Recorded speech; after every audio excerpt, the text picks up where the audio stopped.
The U.S. Congress has passed a bill that reaffirms the right of Tibetans to choose a successor to their spiritual leader, the Dalai Lama. The law has been described by Dharamshala, the seat of the Tibetan government in exile, as a historic move and a clear message to China. The Tibetan Policy and Support Act of 2020, TPSA, which was passed by the U.S. Senate, calls for the establishment of a U.S. consulate in Tibet's main city of Lhasa and underlines the absolute right of Tibetans to choose a successor to the Dalai Lama. The TPSA makes it official United States policy that decisions regarding the reincarnation of the Dalai Lama are exclusively within the authority of the current Dalai Lama, Tibetan Buddhist leaders and the Tibetan people, said a statement by the Central Tibetan Administration after the Senate approval.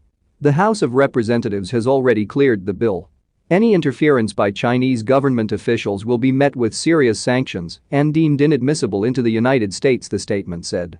Stung by the U.S. move, the Chinese Foreign Ministry accused the U.S. of meddling in its internal affairs and asked the Donald Trump administration against signing the legislation into law. "We urge the U.S. side to stop meddling in China's internal affairs and refrain from signing into law these negative clauses and acts, lest it further harms our further cooperation and bilateral relations," Chinese Foreign Ministry spokesman Wang Wenbin told a briefing in Beijing on Tuesday. Lobsang Sangay, president of the Central Tibetan Administration, described the legislation as a victory for the Tibetan freedom struggle. "We have been pushing for this for the last 2 years," he said. He said the move by the U.S. Congress was a tribute to the great legacy of His Holiness the Dalai Lama and to the courage and solidarity of 6 million Tibetans inside Tibet.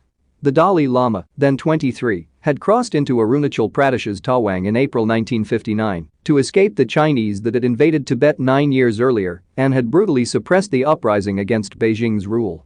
The Dalai Lama and the thousands of Tibetans who followed him were settled in the Himalayan town of Dharamshala in Himachal Pradesh, where he has been living in exile ever since. There are over 80,000 Tibetans living in exile in India, 150,000 more around the world,